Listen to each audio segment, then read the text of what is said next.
Salut les air squatters, moi c'est Mel et sur ma chaîne on parle de CrossFit.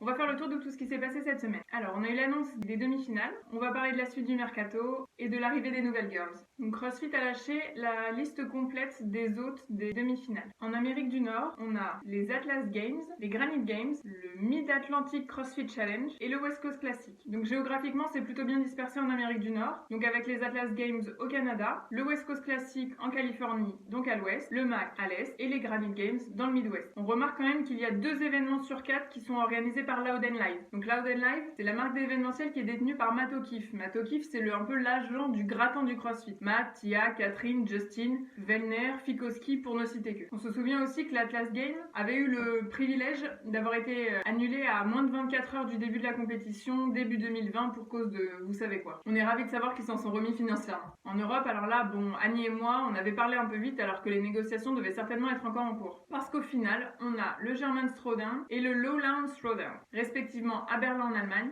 et aux Pays-Bas. En choisir 2 sur ce continent, c'était un peu compliqué parce que forcément, avec tous les sanctionners qui avaient posé leur candidature, c'était dur de choisir. Donc ils se sont concentrés sur les plus gros marchés d'Europe. L'Allemagne est le 9e marché du CrossFit mondial et les Pays-Bas sont 9e si on les compte dans le Benelux. En Océanie, c'est Torian Pro qui a été retenu. Donc là, c'est un peu plus la surprise parce que c'était pas un sanctional, mais par contre, c'était une compétition qui était déjà bien établie en Australie. Le Down Under CrossFit Challenge et l'Australian CrossFit Championship ont été écartés au profit de Torian Pro qui lui avait eu le privilège fin 2019 d'organiser une compétition donc hors calendrier des Games, mais qui avait regroupé absolument tous les meilleurs athlètes australiens ainsi que toute l'équipe de Mayhem. En plus, le Torian Pro se déroule dans un grand stade de tennis qui convient aussi bien côté média que côté athlète. En Amérique latine, c'est bien sûr le Brésil qui a été choisi, c'est le 2e marché mondial de CrossFit, donc c'était un choix là évident en Amérique du Sud. Le Brazil CrossFit Championship avait organisé 2 compétitions qui se sont très bien déroulées les 2 dernières années. On se souvient que le Brésil avait également organisé les dernières régionales d'Amérique du Sud. Cette compétition avait subi la grève des conducteurs poids lourds, qui avait empêché la plupart du matériel d'arriver à temps sur le site de la compétition. La communauté brésilienne s'était mobilisée et toutes les boxes du secteur avaient amené leur propre matériel afin que la compétition se passe dans les meilleures conditions possibles. En Asie, ce sera le CrossFit Asia Invitational, en Corée du Sud. Dans la région, Dubaï voulait vraiment rester une compétition à part et hors calendrier. Ils n'ont jamais eu besoin d'une place aux Games pour inviter du monde.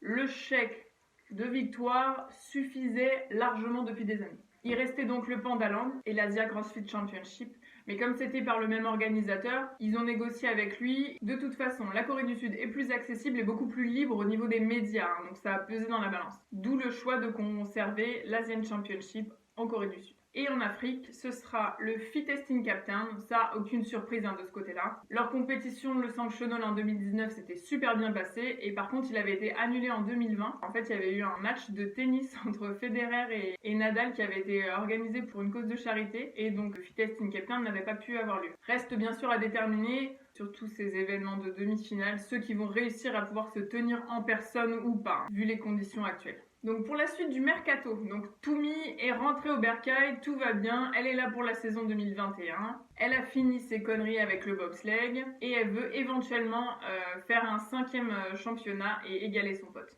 On a Chandler Smith qui a annoncé qu'il rejoignait l'équipe de Comtrain et donc mon chouchou Ben Bergeron à New England dans le Massachusetts. Donc on a vu Chandler s'entraîner avec Samuel, Catherine et Amanda à CrossFit New England. Je vais passer un peu plus de temps sur Sarah Sigmunds de Tir qui a encore changé de coach. Donc, j'ai une tendresse particulière pour Sarah, j'avoue. Tous les ans, je dis au mari, cette année, c'est son année. Donc là, vous pouvez insérer absolument toutes les raisons pour lesquelles des fois c'était le cas et toutes les justifications et excuses que j'ai réussi à lui trouver pour que finalement elle n'y arrive pas. On veut croire en elle, En tout cas, moi, j'arrive pas à me dire que c'est fini pour elle. Bon, cette année, je me dis que je vais peut-être me fermer ma gueule, ça évitera peut-être qu'il se foute de moi si elle se plante encore. Mais je serai de tout cœur avec elle, comme d'habitude. Ah merde. Mais si je dis rien cette année et qu'elle refait un podium. Bon, dans tous les cas, je suis niquée, je passe pour une analyste en carton parce que je laisse mes émotions me guider. Le sport, c'est des émotions, ok ?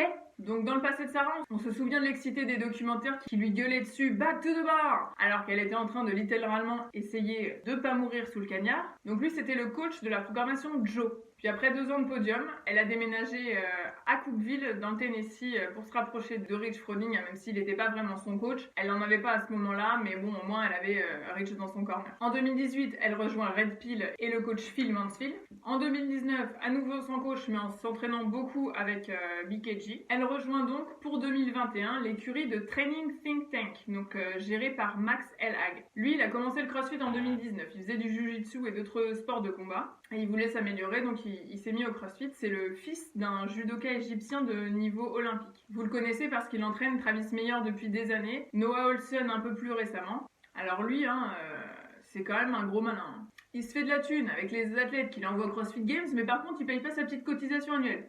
Bon, j'avoue, elle est pas si petite que ça. En tout cas, c'est un malin, mais c'est pas le sujet. Sarah s'est beaucoup blessée ces dernières années, donc j'espère qu'elle est prête à bouffer de la toumie, ça évitera au mari de me pourrir. Maintenant, on va parler des nouvelles girls. Si vous avez été attentif à CrossFit Inc., et vous devriez l'être à l'approche de l'Open, vous avez vu apparaître de nouvelles girls, qui vont servir de référence à partir de maintenant. Les girls historiques sont Barbara, MJ, Fran, Diane, Elisabeth et Chelsea. On nous les a présentées à partir de 2003. Que celui qui n'a encore jamais eu le feu du dragon dans la gorge en faisant Fran aille tout de suite chercher une barre olympique et une barre de traction qu'on puisse lui chanter « Il est des nôtres ». Donc les petites nouvelles. On a Gretel, 10 tours pour le temps, de 3 clean and jerk, 61 kg pour les hommes, 43 kg pour les femmes, et 3 burpees over bar. Sur le même genre de format, on a Ingrid, 10 tours pour le temps, 3 snatch, 61-43, et 3 burpees over bar. On a Barbara Anne, 5 tours pour le temps, de 20 handstand push-up, 30 deadlift, 61-43, 40 sit-up, 50 double under, 3 minutes de repos. Ensuite, on a Lila, pour le temps des reps descendantes de 10 à 1, de muscle up et de clean and jerk au poids du corps. Ensuite, on a Hélène, 3 tours pour le temps,